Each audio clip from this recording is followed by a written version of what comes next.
అనకాపల్లిలో చెప్పారు ఆయన.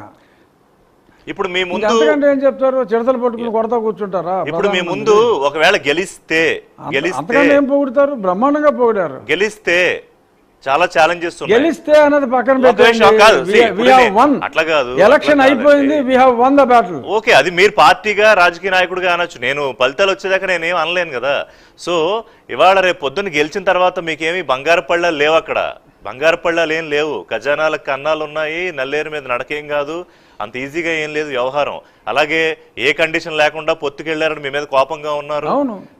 ప్రత్యేక హోదా ఏంటి, రెవెన్యూ లోటు ఏంటి, ప్రామిసుల సంగతి ఏంటి, ఇవన్నీ రేపు మిమ్మల్ని అడగకుండా ఉంటారా? ఏం చెప్తారు వాటికి?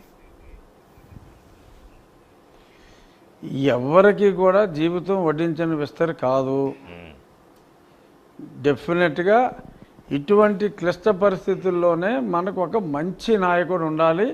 చంద్రబాబు నాయుడు గారికి ఆ ఓపిక, ఆ జ్ఞానం టోటల్గా ఉన్నాయి కాబట్టి people have chosen him as the leader. ఇవాళ చంద్రబాబు నాయుడు గారు లాంటి విజనరీ ఉండాలి అని చెప్పి, ముఖ్యమంత్రిగా ఉండాలి అని చెప్పి ప్రధానమంత్రి గారన్నా, కళ్యాణ్ గారన్నా, రాష్ట్ర ప్రజలందరూ అనుకుంటున్నా, దానికి కారణం ఏంటంటే ఆయనకున్న ఓపిక,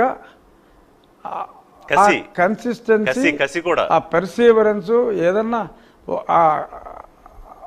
అంటే ఆ తపన, మోర్ దాన్ కసి, తపనతో కూడిన కసి అది. సో తపన ఏంటంటే, సపోజ్ ఇప్పుడు ఎవరో ఒక ఫ్యాక్టరీ వాడు, ఆ కియా వాడు రానంటే ఈయన బతిమాలి బతిమాలి బతిమాలి బతిమాలి తీసుకొచ్చాడు ఆయన. Because as a visionary he could see the future. ఒకసారి ఇది ఇక్కడ వచ్చిందంటే ఈ ప్రాంతం ఎంత డెవలప్ అవుతుంది. అలాగే ఆయన డ్రిప్ ఇరిగేషన్కి ఎన్ని తంటాలు పడ్డారు. ఇతను వచ్చాక అసలు రాయలసీమలో డ్రిప్ ఇరిగేషన్ ఎత్తేసాడు. అసలు తెలియకుండా జగన్మోహన్ రెడ్డి చేసినంత విధ్వంసం హీ హాజ్ నెవర్ ఫోకస్డ్ అండి. ఆఫీస్కి వెళ్ళినాడు ముఖ్యమంత్రి ఏంటండి? 24 గంటల్లో కొంపను కూర్చున్నాడు ముఖ్యమంత్రి ఏంటి? Did you ever attend his office any time? 5-6 సార్లు అటెండ్ అయ్యాడు ఆఫీస్ అంతే. ఒక క్యాబినెట్ మీటింగ్ అలా వెళ్ళి ఇలా పారిపోయి వచ్చేవాడు. పబ్లిక్లో లేడు, ఆఫీసులో లేడు. ఏం చేశాడు? తర్వాత నో చీఫ్ మినిస్టర్ కూడా యాక్టెడ్ లైక్ హిమ్. తర్వాత అత్యంత ఆపద కాలంలో చంద్రబాబు నాయుడు గారికి ఇతనికి నక్కగా నాగలోకానికి ఉన్నంత. రైట్. తెలుగుదేశం